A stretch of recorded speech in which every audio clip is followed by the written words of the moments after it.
Jayabaya ini terbukti sudah terjadi di Indonesia. Apakah kamu percaya dengan yang namanya ramalan? Tentu jika ditanya seperti itu, maka jawaban antara satu orang dengan yang lainnya bakalan berbeda. Ada yang percaya, tetapi ada juga yang tidak.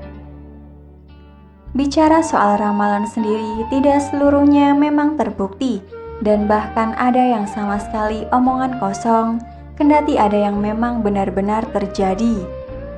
Salah satu mitos kuno mengenai ramalan itu datang dari salah satu tokoh terkenal di Kerajaan Kediri, yakni Prabu Jayabaya.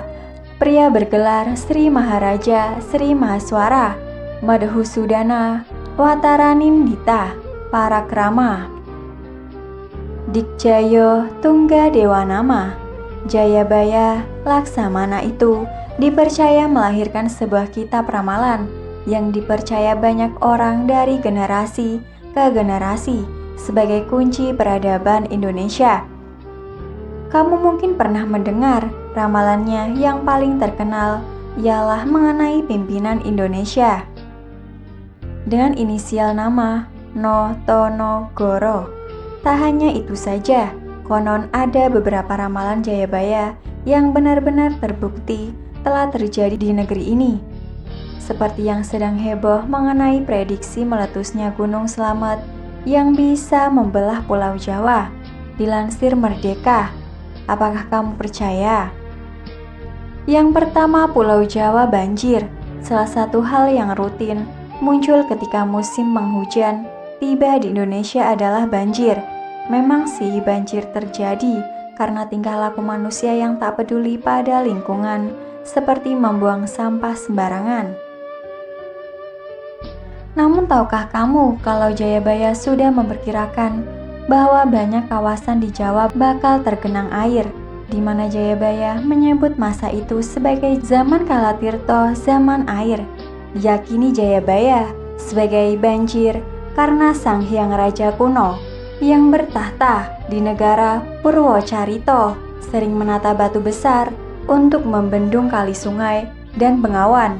Masa itu dihitung mulai 301 sampai 400 tahun matahari atau 310 sampai 412 tahun candra. Bagaimana menurutmu? Yang kedua, korupsi merajalela.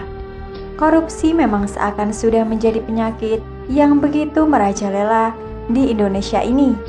Kendati praktek menegakkan dan tolak korupsi sudah dilaksanakan, faktanya korupsi selalu masih saja terjadi. Bahkan para pejabat yang dianggap amanah kerap kali malah tersandung korupsi yang begitu mengecewakan rakyat, meragukan dan melanggar sumpah mereka. Jauh sebelum korupsi merajalela, Jayabaya pernah menulis akeh janji ora ditetepi, akeh wong langgar sumpahi dewe, akeh menungso mung ngutamaake duit, lali kemenungsan, lali kebencian, lali sanak, lali kadang. Ramalan itu berarti banyak orang yang melanggar janji dan sumpah masing-masing. Banyak orang yang hanya mengutamakan uang sehingga lupa peri kemanusiaan, kebaikan dan saudara. Sungguh bukankah itu sudah terlihat dalam masa itu? Yang ketiga, Pulau Jawa terpecah. Pernah mendengar yang namanya Atlantis? Dalam penelitian yang pernah dilakukan oleh Profesor Arsisio Santos, PhD, terungkap bahwa Atlantis adalah negeri tropis yang berlimpah mineral dan kekayaan hayati. Konon secara tersirat dalam buku berjudul Atlantis The Lost Continent Finally Found itu menyebutkan jika Atlantis adalah Indonesia, kemewahan Atlantis itu mendadak lenyap karena bencana maha besar yang memisahkan Jawa, Sumatera sehingga menggelamkan lebih dari separuh Nusantara yang diperkirakan terjadi pada 1600 tahun lalu. Namun menurut ahli sejarah Kediri, tenggelamnya Atlantis itu sudah diramalkan oleh Jayabaya dalam kitab Jangka Jayabaya. Jayabaya menyebutkan bahwa saat periodisasi zaman besar kedua, Pulau Jawa yang saat itu masih menyatu dengan pulau-pulau lain, bakal mengalami perubahan, yakni terpecah menjadi pulau-pulau kecil. Yang keempat, cari pesugihan. Pernah mendengar yang namanya pesugihan? Itu adalah fenomena orang-orang yang dituding malas bekerja, mencari uang, dan memilih jalan mistis demi mendapatkan kekayaan. Rupanya hal itu sudah diramalkan oleh Jayabaya bakal terjadi di Indonesia kelak, yang sepertinya memang benar-benar terjadi masa kini. Melalui ramalannya, Jayabaya menyebutkan akeh wong nyambut gawe api-api pada kerasa isin. Luwe utama ngapusi, wegah nyambut gawe kepengen kepenak, ngumbar nafsu angkara murka, ngedekake durhaka. Secara umum, ramalan dalam bahasa Jawa itu bisa berarti bahwa banyak orang yang bekerja baik-baik malah merasa malu sehingga lebih memilih menipu. Akan ada banyak orang yang malas bekerja tetapi ingin kaya, yaitu pesugihan. Banyak orang yang memilih jalan hawa nafsu, angkara murka, dan melakukan perbuatan dosa besar. Yang kelima, perubahan peradaban Jayabaya. Mungkin tak akan pernah bisa melihat jika peradaban Indonesia sudah menjadi luar biasa maju dan modern seperti saat ini. Namun Sang Prabu Kediri itu rupanya sudah memiliki prediksi bakal seperti apa peradaban anak cucunya kelak dalam sebuah ramalan dan sindiran. Besok yen ono kreta mlaku tanpa jaran, tanah Jawa kalungan wesi, perahu mlaku ing dhuwur awang-awang, kali ilang kadunge, pasar ilang kamundange. Iku tanda yen tekane jaman Jayabaya wis cedhak. Kalau diterjemahkan, bisa berarti akan ada masa di mana kereta berjalan tanpa kuda, mobil atau kendaraan bermotor, tanah Jawa berkalung besi, rel kereta api. Perahu berjalan di angkasa, pesawat terbang, sungai hilang sumber airnya, dan pasar hilang kumandangnya.